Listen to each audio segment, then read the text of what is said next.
Welcome back to the podcast. Today, we are taking a hard, unfiltered look at an industry that thrives on beauty but hides some seriously ugly economics. We're talking about the art world. I'm thrilled to announce today's guest and my art buddy, Divina. She's a fellow A level student with a deep passion for the arts, and she's currently gearing up for a professional career in illustration. Divina, thanks for joining me. Thank you so much for having me, Kavya. Honestly, I've been waiting to come on Pie and the Pound. We literally rant about this stuff all the time in between our classes. So it's gonna be actually fun to put it on record. Even if we are basically about to financially roast my entire future career path for the next 25 minutes. Hey, someone has to run the quantitative analysis on it, and it might as well be us. Before the more I look at the numbers, the more I realize this industry is an economic anomaly. But before we get into the heavy data to start, we really need to define our terms. At its core, what is fine arts? People usually picture oil paintings in museums or marble sculptures, but the definition has exploded in the modern era, right? Yeah, it has. And I think that's where a lot of the older generation gets stripped up. I mean, if you ask someone our age, fine arts is not just like the Mona Lisa or some Renaissance painting sitting in the Louvre.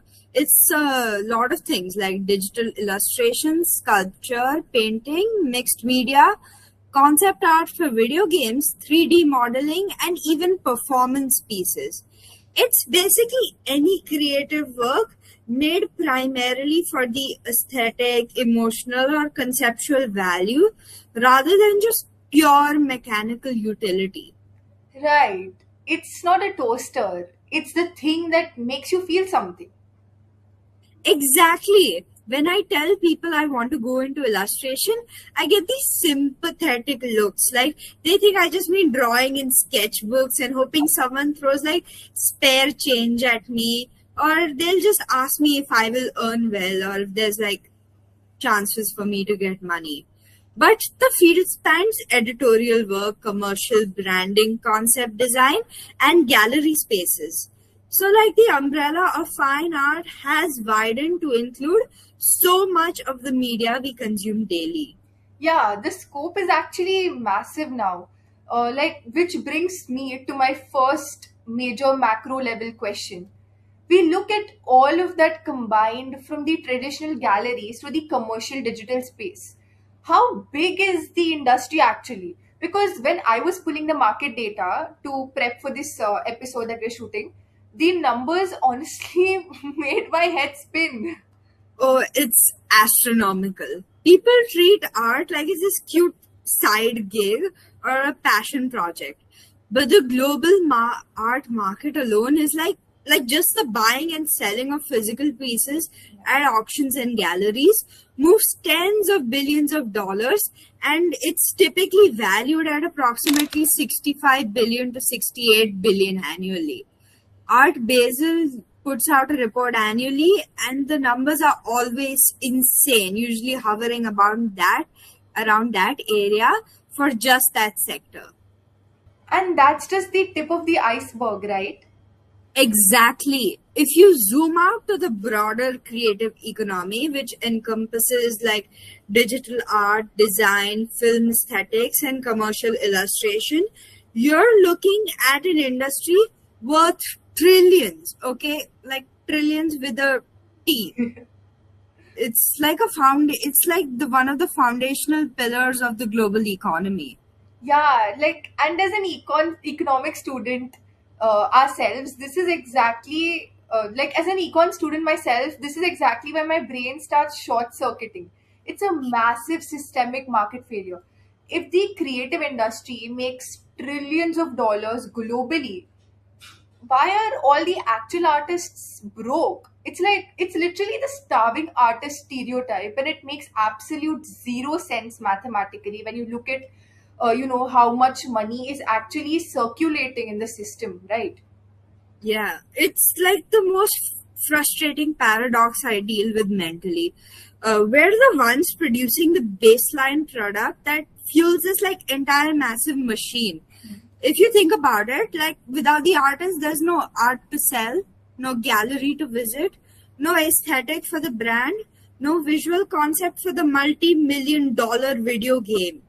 Yet the creators are the usually the ones who scrape by at the very bottom of the pyramid, looking for scraps.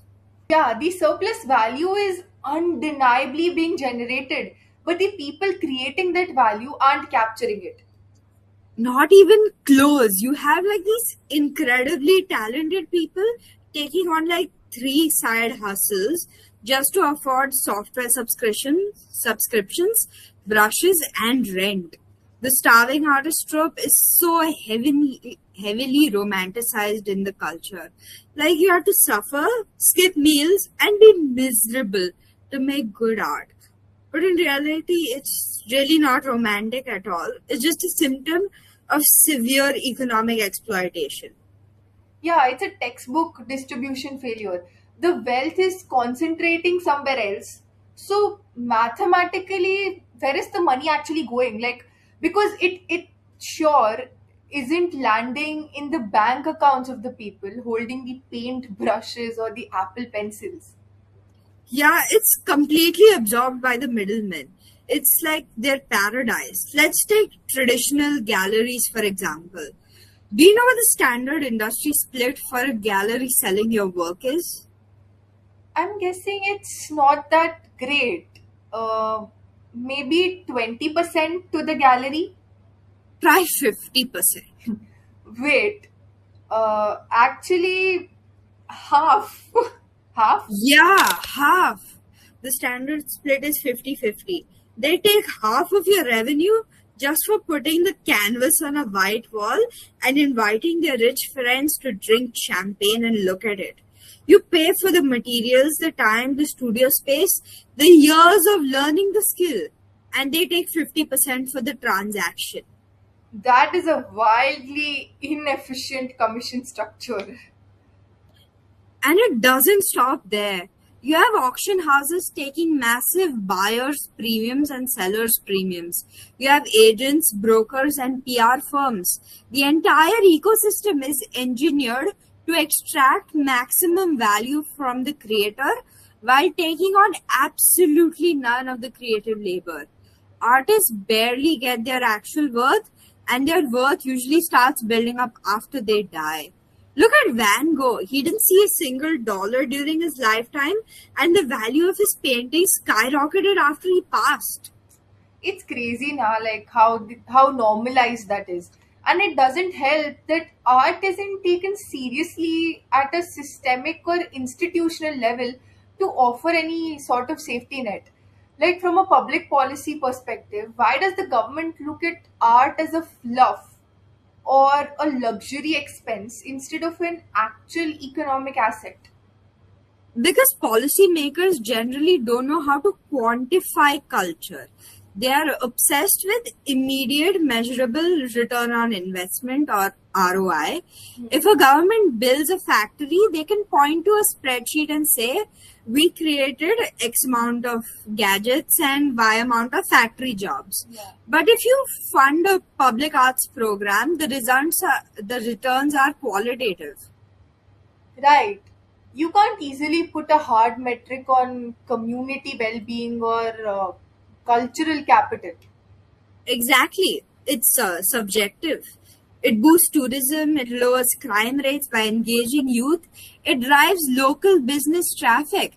But because it's hard to put on a neat little graph, politicians write it off as fluff. Whenever schools or local councils need to make budget cuts, what's the first thing to go? The arts. We see it in our own curriculum. STEM gets all the funding because it's seen as the real economy, while arts and humanities get treated like a hobbyist club. Yeah, yeah, true. I definitely see that. There's this intense pressure to pick subjects that lead directly to a corporate paycheck or something in the medicine line or engineering field.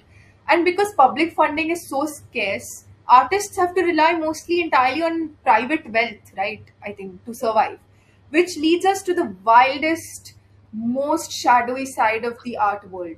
Looking at it through a purely financial lens, is high end fine arts even about culture anymore, or is it just a secret, unregulated stock market for billionaires? Exactly. It honestly feels like the latter, 100%. When you see a completely blank canvas with like a single blue line down the middle sell for $40 million, you know deep down it's not because the buyer was moved to tears by the cultural impact. It's an asset class. Yeah, in economics also, like we have this concept called a Veblen good. I think most of the A level students would know about it. Basically, for normal things, when the price goes up, demand goes down. But Veblen good, like for a Veblen good, demand actually increases as the price increases because owning it is actually a flex. It's a status symbol. High end art is the ultimate Veblen good, actually, if we see it from that perspective. Yeah, that makes so much sense. It's purely about the flex, but it's also about hiding money. Yeah, oh, entirely. From a quantitative standpoint, high end art is the perfect tax haven. It's highly illiquid, the valuation is completely subjective, meaning you can basically declare it's worth whatever an appraiser friend says it is. And it's completely unregulated by financial authorities. You can buy a painting, store it in a climate controlled free port in Geneva, where it never even sees the light of day, wait for the artist's perceived value to go up, and then either sell it or donate it to a museum um, for a massive tax write off. So it's money laundering with better aesthetics, actually. Yeah, it's just so depressing. Like, an artist pours their soul into a piece and it ends up in a wooden crate in a Swiss tax haven. And what bothers me most is the total hypocrisy of the entire culture surrounding it. If art is about free expression, why does the art market look like an exclusive country club? Yeah, you know what? I just love that comparison. The country club vibe is so real. It's so true though. Free expression implies that it's democratic, right? That anyone can do it and be heard. But the high end market is built entirely on gatekeeping. That exclusivity is literally how they maintain those ridiculous prices. If anyone could just walk in, make good art, and be valued fairly, the billionaires wouldn't feel special anymore. It ruins the Veblen good effect totally. If it's accessible, it's no longer a status symbol, na. Exactly. It's all about who you know, which elite curator decided you were the next big thing, what fancy art school you went to, and what circles you run in. For a 17-year-old just trying to figure out how to draw for a living, realizing you have to essentially play politics with elites is terrifying. I can only imagine how daunting that is. The barriers to entry are artificially sky high, but the landscape is also shifting incredibly fast right now. Like, especially with technology disrupting those old, dusty structures. And like, we have to talk about AI because it's literally shaking up every economic model we have. And I know this is a huge topic for you. Does generative AI ruin the art economy, or does it actually make real human made art more valuable because it's rare? So this is actually one of the main debates in all of my art circles right now. It's so polarizing. In the short term, it feels like it's absolutely ruining the economy for entry level and commercial artists. How so? Just pure replacement? Yes, people who used to get paid a solid livable rate to do editorial illustrations for magazines, concept sketches for indie games, or background art are losing work. Why pay me $300 and wait 3 days when a company can pay $20 a month for a mid-journey subscription and type in a prompt to get a decent image in 10 seconds? It's severely undercutting the market floor. Plus, those AI models were trained by scraping billions of copyrighted images from working artists without consent or compensation. It feels like a massive theft. That is a huge regulatory blind spot right now. The marginal cost of producing an AI image, I think it's basically zero, Yeah. right? Which floods the market with infinite supply. Right, but in the long term, I really hope your second point comes true. Because AI art is so instant, frictionless, and honestly kind of soulless and repetitive when you look at it long enough, I think. See, actual messy human made art might become a premium commodity. Like, you know how vinyl records came back. We have Spotify, we have infinite free digital music, but people still pay a lot for a physical record. I'm hoping human art becomes the ultimate luxury because it proves someone actually puts time, soul, intention, and physical effort into it. Yeah, that makes total economic sense. It's an issue of scarcity. If the supply of digital perfect images becomes infinite, the scarcity value of a physical human crafted piece should theoretically skyrocket, right? It becomes a premium asset. I hope so, but even if it does, the foundational payment structures in my industry are still totally broken regardless of AI. So let's compare it to music actually. Musicians earn royalties every time you hit play on a streaming service, right? Or when their song is used in a movie. Why do fine artists only get paid once? Like, why this discrimination? Dude, do not get me started on this. This is the single most unfair thing about being a visual artist. It's a completely broken model that only benefits the collector. Say I sell a physical painting when I am young and relatively unknown for like $500. A collector buys it. 10 years later, I built my career. I worked my way up. I'm famous. And that same collector takes my 500 piece to an auction house and sells it for $500,000. And you see exactly 0% of that $499,500 ka profit. Zero. Literally nothing. The collector reaps 100% of the financial reward for my career growth. There is no legally mandated secondary market royalty in most parts of the world. It's insane. If a musician writes a hit song, they get paid for the rest of their life. If I paint a masterpiece, I get paid whatever I sold it for on day one. Yeah, it's a massive inefficiency. The artist's labor continues to generate value over time, but their compensation is actually frozen at the point of the primary sale. It's incredibly exploitative. For a minute there, we thought the tech world was actually going to fix this, right? With Web3 and NFTs. We thought ki smart contracts in the blockchain would finally automate royalties on resales for digital artists. But unfortunately, that went sideways fast. The internet was supposed to make art infinite. Why are we trying so hard these days to make it scarce again? Because scarcity equals money.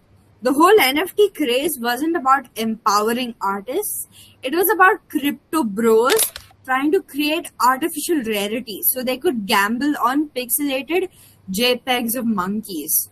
The beauty of digital art is that it can be shared infinitely. It can be seen by millions of people without losing its quality. But the finance bros couldn't figure out how to monetize infinity. So they literally invented fake scarcity. Yeah, manufactured scarcity. It's a behavioral economics classic. People don't want things just because they're beautiful. They want them because other people can't have them.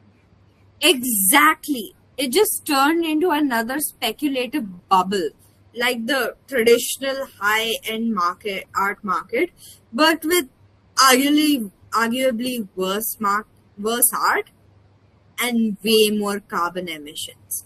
It was a massive disappointment for artists who thought we were actually getting a tool to track our royalties. It's crazy now how quickly a tool for equity turned into a tool for speculation.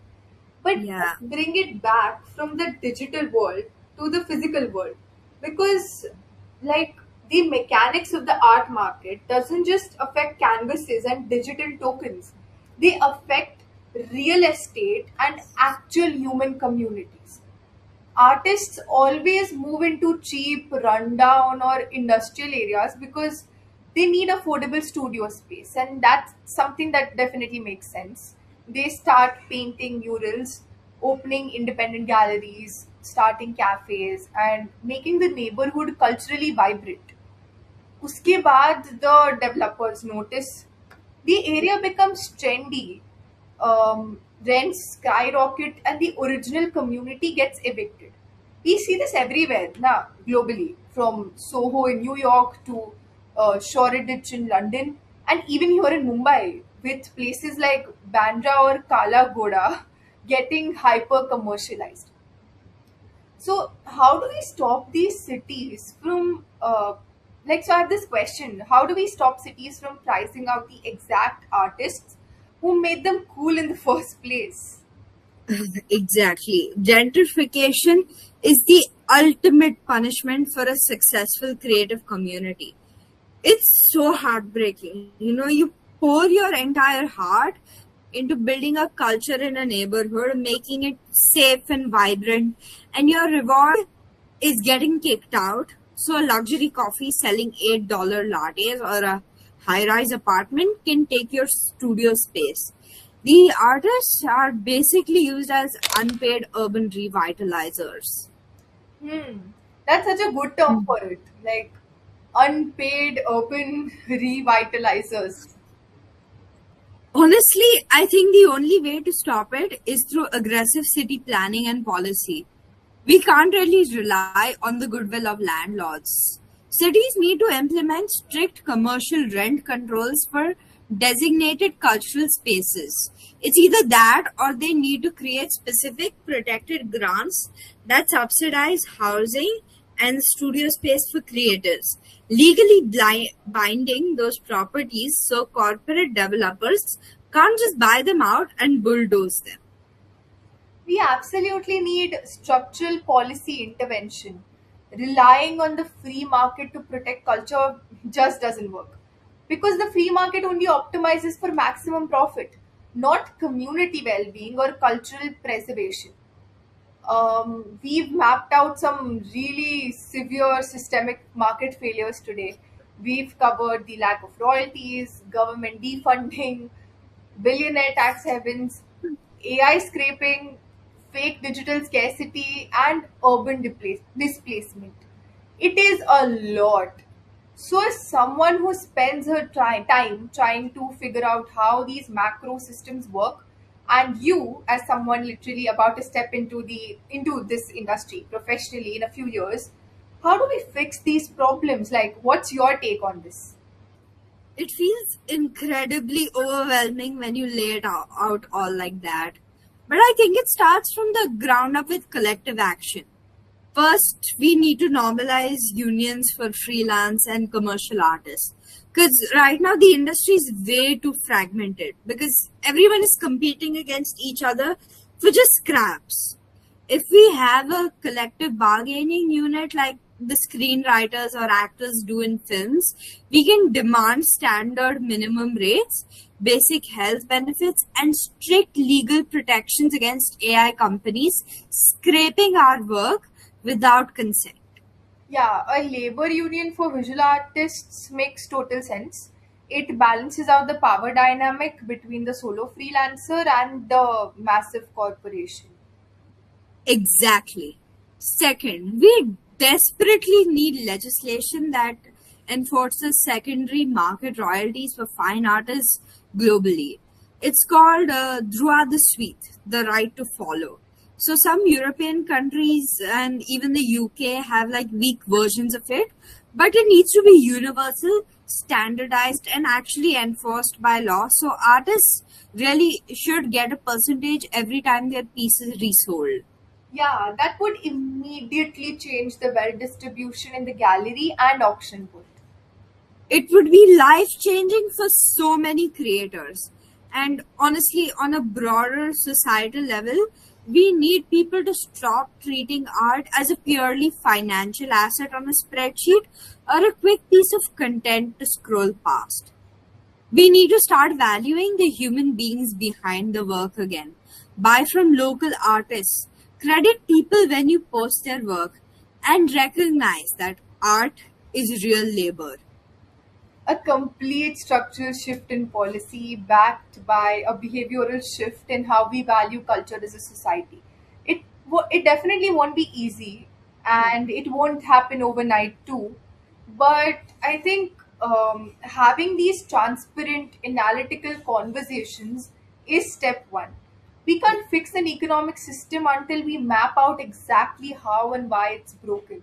So I think understanding my brainstorming is something that's very important as a first step, and Of then we course. should move forward. Yeah. Divina, thank you so much for coming on the show and bringing such an incredible frontline perspective to the economics of art. Thank you so much for having me, Kavya. Honestly, this was like free therapy for my career anxiety, so I appreciate it. Anytime. We'll figure out the maths to make sure you're not a starving artist. And to our listeners, thank you so much for tuning in. Keep questioning the numbers behind the narratives and support your local artists. We'll see you next time on Pie in the Park.